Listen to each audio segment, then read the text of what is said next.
মধ্যরাত, ইরানের এক নির্জন গলি, আর ঠিক তখনই বিশ্বের সবচেয়ে ভয়ঙ্কর গোয়েন্দা সংস্থা মোসাদের শীর্ষ এজেন্ট ধরা পড়ে, একেবারে নিঃশব্দে। কিন্তু আসল প্রশ্ন, কে কাকে ফাঁদে ফেলেছিল? যে গল্প শুধু একজন গুপ্তচরের গ্রেফতার নয়, বরং মধ্যপ্রাচ্যের গোয়েন্দা যুদ্ধের এক শীতল বাস্তবতা।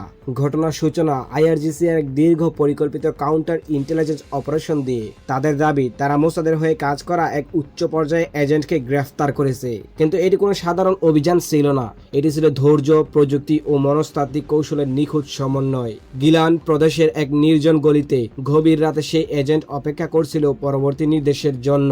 সে জানতো না সে নিজেই ইতিমধ্যে একটি জালের মধ্যে আটকা পড়েছে। হঠাৎ করে চারদিক থেকে ঘিরে ফেলে আইআরজিসির বিশেষ ইউনিট। কোনো গুলি নয়, কোনো প্রতিরোধ নয়, এক মুহূর্তেই নিঃশব্দে তাকে সরিয়ে নেওয়া হয়। বিশ্বজুড়ে খ্যাত এক গোয়েন্দা সংস্থার প্রশিক্ষিত এজেন্ট, কিন্তু শেষ পর্যন্ত সম্পূর্ণ অসহায়। এই ব্যক্তিটি কোনো সাধারণ গুপ্তচর ছিল না। সূত্র অনুযায়ী সে ছিল মোসাদের কুখ্যাত কিরণ ইউনিটের সদস্য, যাদের কাজ লক্ষ্যভিত্তিক হত্যা ও গোপন অন্তর্ঘাত। বছরের পর বছর ধরে তাকে তৈরি করা হয়েছিল।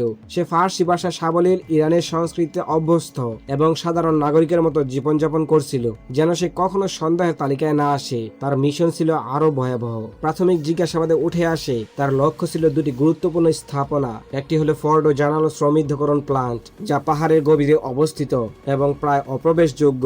অন্যটি হলো ইমাম খামেনি স্পেস পোর্ট, যেখান থেকে ইরান সামরিক স্যাটেলাইট উৎক্ষেপণ করে। পরিকল্পনা ছিল এক ধরনের ইএমপি হামলা চালানোর, যা সরাসরি বিস্ফোরণ নয়, বরং প্রযুক্তিগত ধ্বংস ডেকে আনত।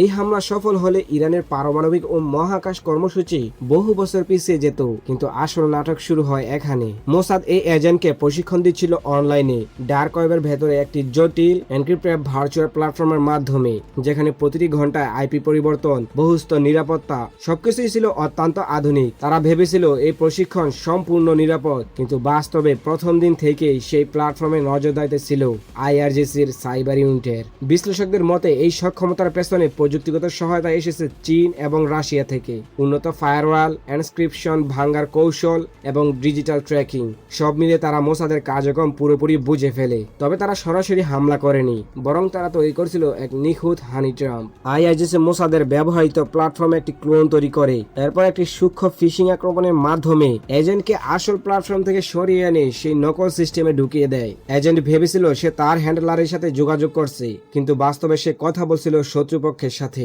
এই ভুয়া প্ল্যাটফর্মের মাধ্যমে তাকে ভুল নির্দেশনা দেওয়া হয়, ভুল বিস্ফোরক তৈরির পদ্ধতি, ভুল লক্ষ্যবস্তু, এমনকি এমন লোকেশন যেখানে আগে থেকেই নজরদারি বসানো ছিল। অর্থাৎ সে নিজেই নিজের ফাঁদ তৈরি করছিল, শুধু বুঝতে পারেনি। আইআরজিসি অপেক্ষা করছিল সঠিক সময়ের জন্য। তারা পুরো প্রশিক্ষণ শেষ হতে দেয়, প্রয়োজনীয় উপকরণ সংগ্রহ করতে দেয়, এমনকি তাদেরকে লক্ষ্যবস্তুর দিকে এগোতেও দেয়। তারপর একেবারে শেষ মুহূর্তে তাকে গ্রেফতার করা হয়। এই অপারেশনের মাধ্যমে তারা শুধু একটি এজেন্টকেই ধরেনি, বরং মোসাদের কাজের ধরন, যোগাযোগ ব্যবস্থা এবং প্রযুক্তিগত দুর্বলতা সম্পর্কে গুরুত্বপূর্ণ তথ্য পেয়েছে। কিন্তু গল্প এখানেই শেষ নয়। এই গ্রেফতারের খবর পৌঁছানোর পরপরই ইসরায়েলের প্রধানমন্ত্রী বেঞ্জামিন নেতানিয়াহু জরুরি বৈঠকে বসেন। তার সঙ্গে ছিলেন প্রতিরক্ষা ও গোয়েন্দা সংস্থার শীর্ষ কর্মকর্তা। প্রশ্ন হলো, একজন এজেন্ট ধরা পড়লে এত আতঙ্ক কেন? কিছু সূত্র দাবি করছে এই এজেন্টের কার্ড ছিল একটি মাইক্রো এসডি কার্ড, যাতে সংরক্ষিত ছিল অত্যন্ত সংবেদনশীল তথ্য। এর মধ্যে ছিল ডিমোনা নিউক্লিয়ার রিঅ্যাক্টর এবং এর সম্ভাব্য নকশা ও দুর্বলতা, পারমাণবিক অস্ত্র সংরক্ষণের গোপন স্থান এবং সামরিক কমান্ডো সিস্টেম সম্পর্কিত তথ্য।